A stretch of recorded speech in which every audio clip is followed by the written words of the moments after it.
उसका रुख कर लेते हैं, जहां हल्द्वानी से ये बड़ी खबर है। नैनीताल जिले में भारी बारिश को देखते हुए स्कूलों में छुट्टी की गई। क्लास 1 से 12वीं तक सभी स्कूलों की छुट्टियां कर दी गई हैं। डीएम वंदना सिंह ने यह आदेश जारी किए। सभी अधिकारियों को अलर्ट पर रहने के निर्देश दिए गए हैं। तो जिस तरह से बारिश लगातार हो रही है, उसके बाद अब बच्चों की स्कूलों की छुट्टियां भी घोषित कर दी गई हैं। आपको बता दें कि डीएम वंदना सिंह ने ये आदेश जारी किए हैं और सबसे अहम बात कि 1ली से 12वीं कक्षा तक के सभी बच्चों की छुट्टी घोषित कर दी गई है। तो लगातार जिस तरह से बारिश हो रही है हल्द्वानी में, नैनीताल जिले में, उसके बाद ये कदम उठाया गया। बारिश को देखते हुए स्कूलों की छुट्टी की गई है ताकि बच्चों को किसी तरह की कोई परेशानी स्कूल पहुंचने में ना हो, क्योंकि अक्सर बारिश में देखा जाता है कि पानी बहुत ज़्यादा भर जाता है तो बच्चों को स्कूल जाने में परेशानी होती है। इसके साथ ही जिस तरह से बारिश बहुत ज़्यादा हो रही है, बीमारियां होने का खतरा भी लगातार बारिश के मौसम में बना रहता है। ऐसे में बच्चे स्वस्थ रहें, बच्चे सुरक्षित रहें, इन्हीं चीज़ों को ध्यान में रखते हुए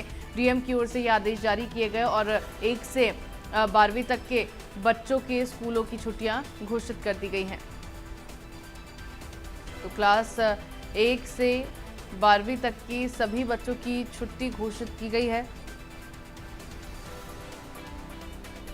अब सभी अधिकारियों को अलर्ट पर रहने के भी साथ ही निर्देश दिए गए।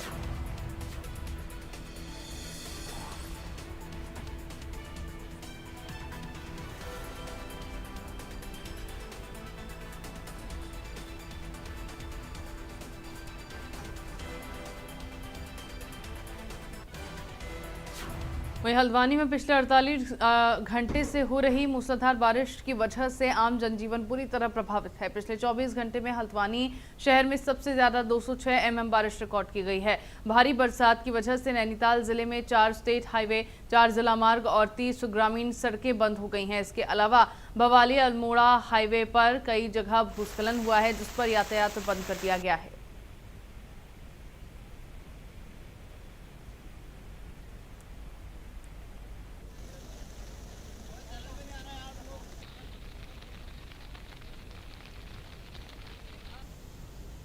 हल्द्वानी में पिछले 24 घंटे में हुई 206 mm बारिश ने हाहाकार मचा रखा है। दरअसल गौला नदी का जलस्तर लगातार बढ़ने से आसपास के कई इलाकों में खतरा पैदा हो गया है। वहीं गोलापार स्थित अंतर्राष्ट्रीय स्टेडियम के पास भू कटाव से स्टेडियम को भी खतरा बना हुआ है।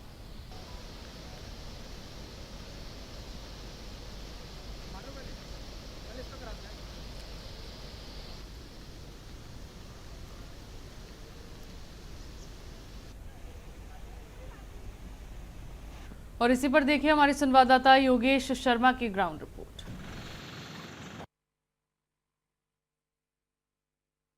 कुमाऊं मंडल में 48 घंटे से हो रही बारिश कहीं ना कहीं अब आफत का सबब बन गई है। आप देख सकते हैं ये गौला नदी है। गौला नदी अपने पूरे रौद्र रूप में है, लगातार उफान यहाँ पर बढ़ता है।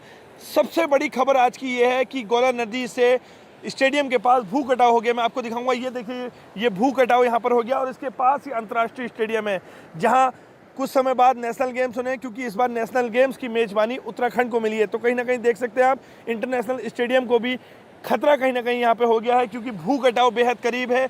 जो इंटरनेशनल स्टेडियम की ज़मीन है उसमें भू कटाव यहाँ पर शुरू हो गया है। तो कुमाऊं मंडल में कहीं ना कहीं बारिश अब ये पूरी तरीके से आफत का सबब बन गई है, जहाँ गौला नदी से लगातार पानी तराई के क्षेत्रों में जा रहा है, जहाँ बाढ़ का कहर कहीं ना कहीं शुरू हो गया है। इसके अलावा लालकुआ रेलवे स्टेशन पर ट्रैक में पानी भर गया है, जिससे कई ट्रेनों का संचालन पूरी तरीके से बंद हो गया है।